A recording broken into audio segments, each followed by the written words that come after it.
that were not related to jubilation by Palestinians about the innocent victims of September 11. The footage that they showed is when Palestinians in 1993 went down the streets, gave the soldiers the olive branch, and they were in festivity that peace is round the corner. In the past, the act of entering a sovereign nation was considered an act of war. Today, under the vague generalization of a war on terror, any government that the U.S. wants to conquer need only be accused of housing or sponsoring terrorists, and the U.S. and her allies invade. The lives of countless civilians in Afghanistan and Iraq have been destroyed by the ravenous beast power of the United States. Radiation poisoning from the depleted uranium weaponry used in the Middle East is a crime against humanity. It affects not only the civilians downwind of U.S. military attacks, but the lives of the U.S. soldiers and their families who have been brainwashed into thinking they are fighting for their country. U.S. military drones are only one of many ways this beast power wields a reign of terror over the world. Some drones fly high above enemy territory, reducing the loss of life among the American military, while targeting American enemies. American citizens are not exempt from this intrusive spying. The use of drones within the United States, once dismissed as a conspiracy theory, is now an admitted fact. Privacy is a thing of the past for all who live within the reach of the American government. But drones are only one way the U.S. government exercises despotic control over its citizens and others. Cameras on city streets keep an ever-vigilant watch on citizenry, while powerful Super Cray computers monitor every international and most national phone calls and emails. America, once the sweet land of liberty, is now a ravening beast power against Americans and non-Americans alike. A proliferation of thousands of laws makes the average citizen, unknowingly, a lawbreaker. While Americans cling to the belief their country is still the freest in the world, the fact is the U.S. has the highest prison population per capita in the entire world. Shock drills are conducted by the U.S. military in American cities, training its troops in urban warfare against its own citizens. The U.S. government is taking unprecedented and aggressive action against its own citizens, raiding small businesses and farms, confiscating or destroying inventory, and closing down food co-ops.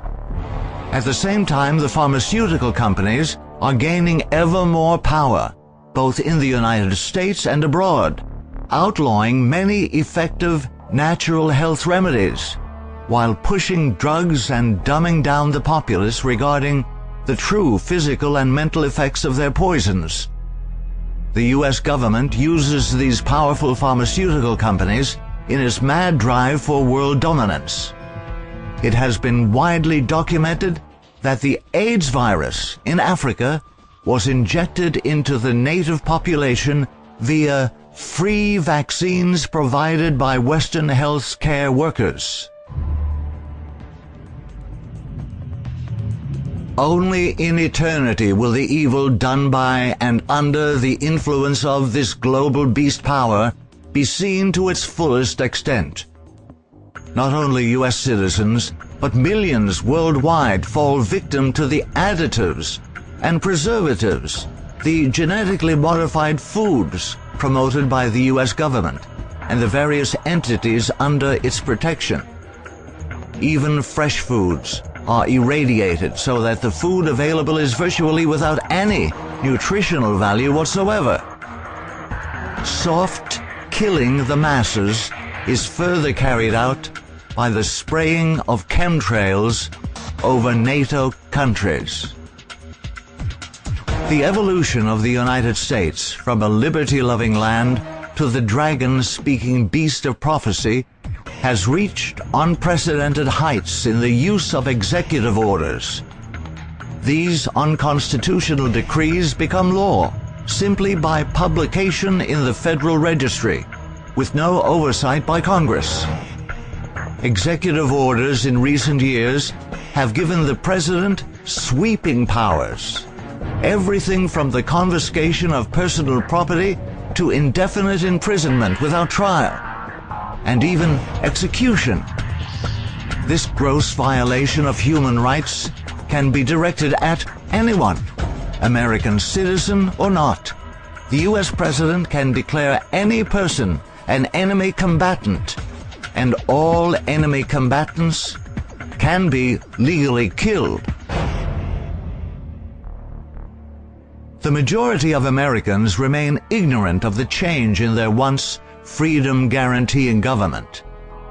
The controlled media publishes only those stories the government once acknowledged. Those who do know the truth live in fear of this immense power whose reach is global. The prophecy of Revelation reveals that full transformation will be complete when the U.S. enforces acceptance of the mark of the beast and false worship on pain of death.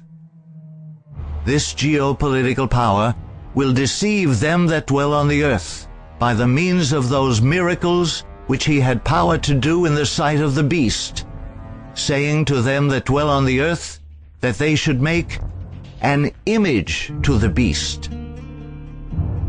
And he had power to give life unto the image of the beast, that the image of the beast should both speak and cause that as many as would not worship the image of the beast should be killed. And he causeth all, both small and great, rich and poor, free and bond, to receive a mark in their right hand or in their foreheads, and that no man might buy or sell save he that had the mark, or the name of the beast, or the number of his name. The beast speaks when it legislates law. It causes when it enforces the laws it has passed. This passage reveals that economic sanctions will be exercised against all who do not comply and worship the image of the beast. Final enforcement will be on pain of death. All who will remain loyal to Yahuwah must stand firm in the face of this overpoweringly evil foe. To be an image, there must be an original. The original beast that is copied at the end of time is the hierarchy of the Catholic Church, the little horn power. Their pyramid-shaped religio-political slavery machine brought death to the most remote villager for any presumed sin against the Church during the Dark Ages. It will soon be the same as the Antichrist religious power is set up and promoted by the United States. In mercy, Yahuwah has provided a glimpse of the very near future, a future that will affect every person living on earth. Now is the time to make your calling and election sure. Now is the time to make peace with your Creator and have Him transform your soul.